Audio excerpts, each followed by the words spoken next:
You will fail your way to greatness. Most people allow their fear of failure to outweigh their desire to succeed. When you're willing to fail again and again and again, when you make up your mind to become unstoppable, when you make up your mind to become a no matter what person, then that will then give birth to a part of yourself that you don't know right now. Imagine, if you will, being on your deathbed and standing around your bed, the ghost of the dreams, the ideas, the abilities, the talents given to you by life, and that you, for whatever reason, you never went after that dream. You never acted on those ideas. You never used those talents. You never used those gifts. And there they are standing around your bed looking at you with large angry eyes saying, "We came to you, and only you could have given us life. And now we must die with you forever." See, most people stop short of their dreams and park and get off the highway of life because of the rejections of life. You will always be rejected. It's no big deal. Jack Canfield said rejection is a myth. It's not like when somebody says no and then they slap you.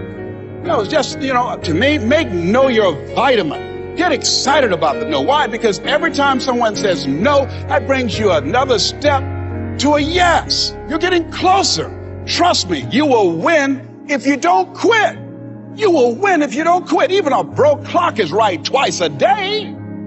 As you go through the challenges of life and you look at it and embrace whatever comes to you, don't run from it. Step toward it. Don't try and duck it like most people do. See, most people want it easy. See, if you, easy come, easy what? Easy go. See, but when you go at what you're going to deal with and you deal with the difficulties of it, when you handle those hard things close at hand, making those hard decisions right now that you don't want to make, learning those things that you don't like to do, but you know that in order for you to get where you want to go, this is one of the hoops that you have to flip through.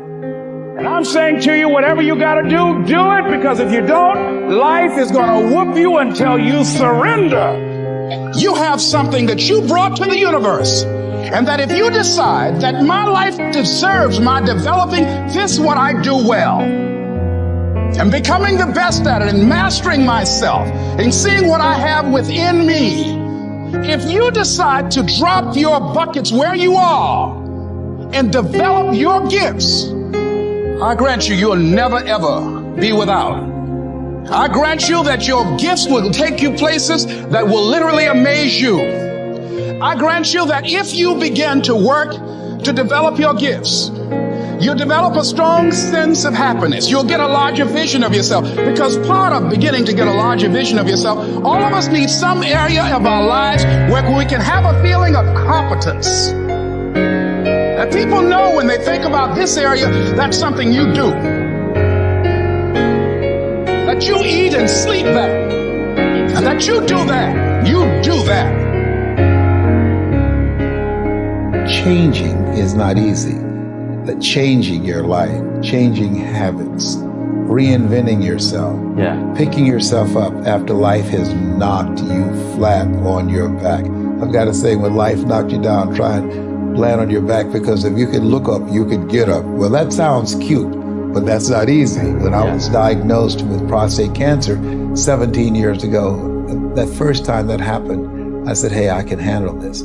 Then when it came back a year later, last year, 17 years later, and this time it metastasized to 7 areas of my body and ate 40% of my T1 vertebrae. Now the stakes are higher. Is this life saying, okay, Mr. Motivator, you beat cancer the first time. What you gonna do now? I started laughing. The doctor told me, he said, why are you laughing? Are you in denial? I said, no. I said, I feel like Mother Teresa. He said, what do you mean? She said, Lord, I know you know how much I can bear. I just wish you to have so much confidence in me. I said, the stakes are higher. So I've got to dig in and got to fight more, because at the end of the day, life is a fight for territory. And once you stop fighting for what you want, what you don't want will automatically take over. So it's a fight. It's a challenge in life every day. And what we have to do is embrace it. What we have to do is see it as a project to be worked on. In life, you will always be faced with a series of God-ordained opportunities, brilliantly disguised as problems and challenges. And so I see even cancer as a gift, as a God-ordained opportunity. If you died today, what dreams, what ideas, what talents, what books, what music, what leadership, what voice will die with you? There are a lot of people who are biting their fingers in fear that they might lose their jobs. But there are few people who have decided within themselves, I'm going to make it. Some people aren't waiting to be cut. Some people are moving on their own because they feel within themselves, I've got what it takes to make it. They're not afraid about tomorrow because of how they see themselves, because of what they feel that they deserve, because of what they feel that they can create for themselves. Because these people have decided, as they look at the future, as they look at themselves, there's a way. Where there's a will, there's a way for me to begin to create a way out of no way. And when you have that kind of consciousness, when you have that kind of spirit, nothing can stop you. Nothing.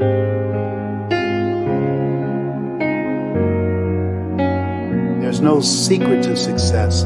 There's a system to success. And no matter what organization you become a part of, the system works if you work it.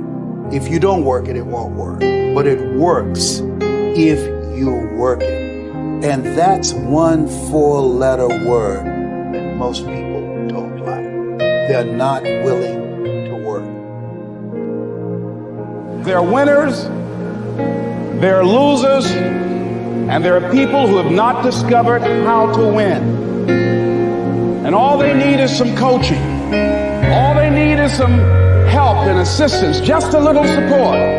All they need is some insight or different strategy or plan of action to make some adjustments that will open up the key to a whole new future for them, that will give them access to the unlimited power that they have within themselves. That's all that they need. So what I want you to do is think about something you want for you, that's real for you, that's important for you, that will give your life some special meaning and power. And I don't even want you to say, I can do that. I don't want you to assume that. See, 5 years ago when I started out in this area, I would not have been able to make the mental leap that I would be up to where I am right now. I don't want you to begin to just psych yourself out. No. I want you to be able to say something to yourself that will enable you to maintain a level of integrity with yourself.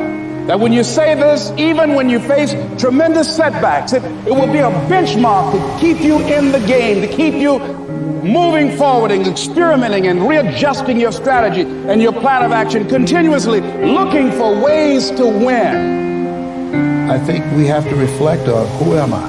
Why am I here? What drives me? If I died today, what 3 words would I want said about me if I died today? What is it that defines me? How do I define myself? So I went to the next mode necessary to start talking to people and seeking and asking for what I wanted and leveraging relationships and trying to find out, how do the people do it that went ahead of me? How do they do it? And then what is it I need to do? How is it I need to train myself, to develop myself? What's the resources that will be required in order to make it happen? And as I start seeking out and asking questions, I started running into people saying, I know someone who can help you do that. And they help me get connected with those people. Remember, we have so much energy that can take us so far. It's necessary that you hook up with some other energy that can take you to the next level. I hooked up with them and said, let's go. I said, away we go.